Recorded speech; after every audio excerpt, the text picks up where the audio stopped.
नमस्कार दोस्तों, मेरा नाम सचिन और मैं आपका एक बार फिर से ब्रिलियंट क्लासेस में आपका स्वागत करता हूं। आइए चलते हैं प्रश्नावली 2.2 प्रश्न नंबर 1 का भाग 3 की तरफ। यहाँ पर आपको बहुपद दिया गया है और इस बहुपद के आपने शून्य का पता लगाने हैं बीजगणितीय विधि से। तो आपको पता है कि बहुपद को हम ए एक्स का वर्ग प्लस बी एक्स प्लस सी के रूप में लिख सकते हैं। तो आप देखें कि ये जो बहुपद दिया गया है, तो सबसे पहले क्या होता है, जो x का वर्ग होता है, फिर जो x होता है उसकी पावर 1 होती है और फिर अचर राशि लिखी जाती है। पहले चर का वर्ग, फिर चर की पावर 1 और फिर अचर राशि लिखते हैं। तो यहाँ पर बहुपद में थोड़ा बदलाव दिया है, तो पहले इसे हम सही तरीके से लिखेंगे। तो यहाँ पर कैसे लिखेंगे, पहले तो x की पावर 2 लेते हैं, फिर चर यानी कि 7x को लेते हैं और आखिरी में होता है दोस्तों अचर, तो इसको हम सही तरीके से लिखेंगे। तो ये बहुपद के आपने शून्य पता लगाने हैं। तो सबसे पहले यहाँ पर ए बी सी का मान निकालना है हमें।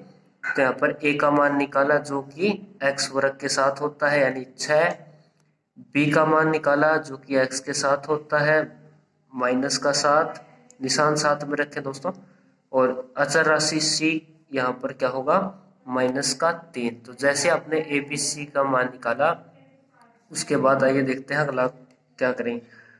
तो जो अचर राशि होती है, ठीक है, जो अचर राशि होती है उसकी गुणा करेंगे जो x के वर्ग के साथ वाली संख्या के साथ, ठीक है, या फिर ये कहें कि जो पीछे वाले की गुणा आगे वाली संख्या के साथ करेंगे। तो इनके दोनों की गुणा करेंगे, 6 3 18 और साथ में रहेगा माइनस, यानी कि आपको एक संख्या मिली है माइनस के 18, ठीक है। और बीच वाली संख्या क्या है, माइनस का 7 है। तो क्या करना है आपने, ऐसी दो संख्या सोचनी है जो गुणा करने पर उनकी गुणा करेंगे तो आपको माइनस का 18 मिलेगा, और उनको जोड़ें या घटाएं जो भी करें आपको माइनस का 7 मिले घटाने या जोड़ने पर। तो एक बार फिर से देखें 18 कहाँ से आया, जो अचर राशि है उसकी गुणा आप x के वर्ग के साथ वाली संख्या के साथ करें तो वो क्या होगी, इन दोनों संख्याओं की गुणा के बराबर, और बीच वाली संख्या क्या होगी, उनका जोड़ या घटा होगा। तो सबसे पहले देखते हैं कि गुणा कैसे हम 18 लेकर आए और उनका जोड़ घटा 7 होगा। तो सबसे पहले मैंने गुणा देखी 18 की 1 के साथ, तो 18 एकम 18 मिल गया, लेकिन जोड़ने घटाने पर हमें 7 नहीं मिला दोस्तों। तो आगे क्या करेंगे, 2 की गुणा 9 के साथ हमें 9 दूनी 18 मिलेगा। क्या जोड़ने और घटाने पर माइनस का 7 होगा, जी बिल्कुल होगा। तो आपको दो संख्या मिली है, 2 और 9। अब आप बीच में निशान देखें, ठीक है, बीच में क्या है, माइनस है, यानी कि जो बड़ी संख्या है वो माइनस की रहेगी और जो छोटी संख्या है वो प्लस की रखेंगे, ठीक है। यानी अगर बीच में प्लस होता तो हम बड़ी प्लस लेते, बीच में माइनस है तो बड़ी माइनस लेंगे यहाँ पर। तो आपको दो संख्याएं पता चल गई, और इन संख्याओं को जब हम इस बहुपद में रखेंगे तो यहाँ पर क्या रहेगा, चर 7 रहेगा इन दोनों के साथ। तो अगला काम क्या है आपका, पहली संख्या 6x का वर्ग और आखिरी संख्या माइनस का 3, यानी पहली संख्या और आखिरी संख्या सेम रहेगी, और जो बीच वाली संख्या माइनस का 7x उसकी जगह हम लिखेंगे माइनस का 9x और प्लस का 2x रखेंगे। अब देखें माइनस 9 दूनी माइनस 18 और माइनस 2 में से प्लस का 2 गया, माइनस का 7 मिलेगा दोस्तों। तो यहाँ पर आपको 4 पद मिले हैं इस बहुपद के। तो यहाँ पर क्या करेंगे, ग्रुप बनाएंगे, 2 ग्रुप बना दिए 2 2 के, ठीक है। अब इनमें से क्या चीज कॉमन आती है, तो पहले ग्रुप में से हम कोई संख्या कॉमन लेते हैं। तो अब देखिए 6 और 9, आपको पता है कि 3 की टेबल में आती है, तो यानी कि दोनों संख्या 3 से भाग होंगी। तो एक संख्या मैंने 3 को बाहर निकाला, उसके बाद यहाँ पर x की पावर 2 है, यहाँ पर x की पावर 1 है, तो यानी इन दोनों में x पे कॉमन आता है, तो एक x बाहर निकाल लिया। उसके बाद देखें कि ये 6x का वर्ग है, इसको भाग करेंगे जिसने जो चीज हमने कॉमन निकाली है उसके साथ। तो यहाँ पर x की पावर 1 से 1 कैंसिल, 3 को 6 से भाग देंगे 2, यानी कि आपको क्या मिला है, यहाँ पर 2x मिलेगा, ठीक है। अब उसके बाद यहाँ पर 9x है, 9x जो चीज कॉमन निकाली है 3x, इससे भाग करेंगे, x से x कैंसिल और 3 दिया 9, यानी कि यहाँ पर सिंबल वही रहेगा, -3 यहाँ पर आपको मिलेगा। ठीक है, उसके बाद जो अगला ग्रुप है उसमें देखते हैं क्या चीज कॉमन आती है। यहाँ पर आपको कोई चीज कॉमन नहीं मिलती, बिल्कुल अलग अलग है। तो इस केस में आपको क्या करना है, प्लस का एक बाहर निकाल लेना है। ठीक है, जैसे मैंने प्लस का एक बाहर निकाला, बिना सिंबल चेंज किए हम इसको वैसे का वैसा रख देंगे दोस्तों, क्योंकि दोनों ब्रैकेट क्या होनी चाहिए, बराबर मिलनी चाहिए, सेम है। अगर अलग अलग है तो यहाँ पर हमें सम में कोई दिक्कत है, अगर दोनों बराबर है तो यानी हमारा सम यहाँ तक ठीक चल रहा है। तो अब इस और इस ग्रुप में देखें आपको क्या चीज कॉमन मिली, यानी 2x-3 यहाँ पर है, 2x-3 यहाँ पर है। तो 2x-3 को मैंने कॉमन निकाला तो यहाँ पर मेरे को 3x और यहाँ पर प्लस का 1 मिलेगा।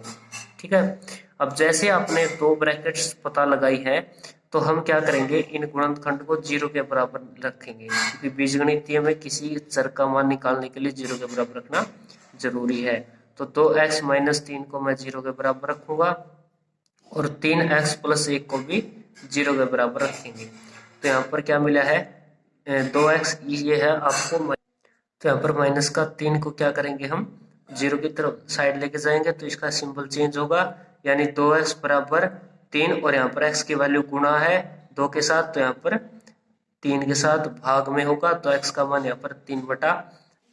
तो उसी प्रकार यहाँ पर 3x + 1 = 0, 1 को हम उस तरफ लेके जाएंगे माइनस का होगा, और जो 3 और x के साथ गुणा है इस तरफ जाने पर भाग। तो यानी यहाँ पर बहुपद के यहाँ पर 2 शून्यक मिले हैं आपको। शून्यक पहला है 3/2 और दूसरा है -1/3 है। तो आपको यहाँ पर बहुपद के 2 शून्यक मिले हैं। अब इनकी जांच करते हैं कि क्या ये दोनों शून्यक सही है, आइए देखते हैं। तो जांच के लिए देखते हैं शून्यकों का योगफल। तो शून्यकों का योगफल मैंने बताया था -b/a के बराबर होता है। -b यहाँ पर x का गुणनांक है और a यहाँ पर x के वर्ग का गुणनांक होगा। तो शून्यकों का योगफल यानी कि आपको शून्यक दिए हैं 3/2 और -1/3 बराबर, यहाँ पर हम a b c का मान रखते हैं जो आपने ऊपर बहुपद से निकाला था। a की वैल्यू 6 है, b का मान -7 और यहाँ पर c का मान -3। तो यहाँ पर माइनस का सिंबल रखा और b की वैल्यू यहाँ पर -7 है, भाग में a का मान यहाँ पर क्या होगा 6। तो यहाँ पर -+7/6 मिला है। अब आइए देखते हैं इसकी तरफ। सबसे पहले एलसीएम निकालते हैं, 3 दूनी 6, 3 तिया 9 -2 एकम 2, आर पार गुणा करी तो यहाँ पर 9 में से 2 गया, 7 नीचे 6 है, बराबर यहाँ पर आपको 7/6 मिला। तो हमने पता लगाया है कि शून्यकों का योगफल क्या है, दोनों बराबर है। अब ये देखते हैं अगर शून्यकों का गुणनफल भी बराबर है, शून्यकों का गुणनफल मैंने क्या बताया था दोस्तों, c/a। यहाँ पर c होगा अचर राशि और a क्या होगा, x के 2 का गुणनांक होगा। तो शून्यकों का योगफल, पहला शून्यक है 3/2, गुणनफल यानी गुणा करेंगे, दूसरा है -1/3। याद रखें दो निशान कभी भी साथ नहीं रखते, उसके लिए हम ब्रैकेट का इस्तेमाल करते हैं। c का मान यहाँ पर है -3, भाग में a का मान यहाँ पर क्या है 6 के बराबर है। तो अब इनकी गुणा करते हैं, 3 और यहाँ पर -1, तो यानी कि -3 एकम -3 और 2 तिये 6, और यहाँ पर भी आपको -3/6 मिला था, यानी दोनों क्या है बराबर हैं। यानी कि शून्यकों का योगफल और शून्यकों का गुणनफल दोनों क्या है बराबर हैं। तो हम कह सकते हैं कि ये दोनों शून्यक सही हैं। तो भाग नंबर 4 की तरफ चलते हैं। आपको दिया गया है 4u का वर्ग + 8u, तो यानी ये बहुपद दिया गया है, इसके शून्यक पता लगाने हैं। तो मैंने बताया था कि हम बहुपद को ax की 2 bx + c के रूप में लिखेंगे। तो यहाँ पर a b c का मान निकालना है। तो a का मान यहाँ पर होगा 4 शुरुआत में, क्योंकि वर्ग के साथ a का मान होता है, और b का मान यानी कि इसके साथ वाली संख्या 8 होगा प्लस का। अब आपको ध्यान देना है कि यहाँ पर एक अचर राशि यानी कि अचर राशि जो चर के साथ नहीं होती वो नहीं दी गई है, तो हम यहाँ पर उसको 0 लेके चलेंगे c का मान।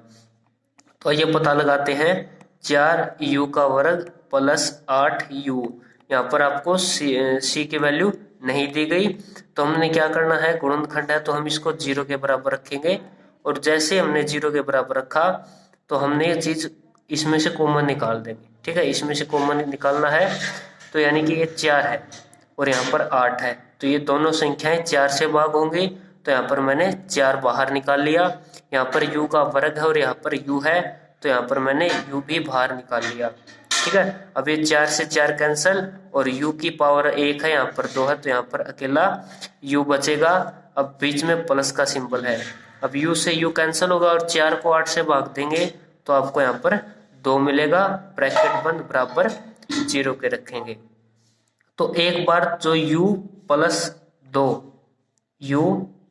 2 इसको हम 0 के बराबर रखेंगे, और एक बार 4u को यानी जो 4u है इसको 0 के बराबर रखेंगे, तो यानी कि यहाँ पर u की वैल्यू क्या आई है, -2, और यहाँ पर जैसे ही 4 0 के पास जाएगा भाग में, तो वो भी क्या होगा, 0 होगा। तो यानी हम लिखेंगे यहाँ पर बहुपद के 2 शून्यक है, कौन कौन से, -2 और 0, 2 शून्यक है। ठीक है दोस्तों, अब आते हैं इनकी जांच करेंगे।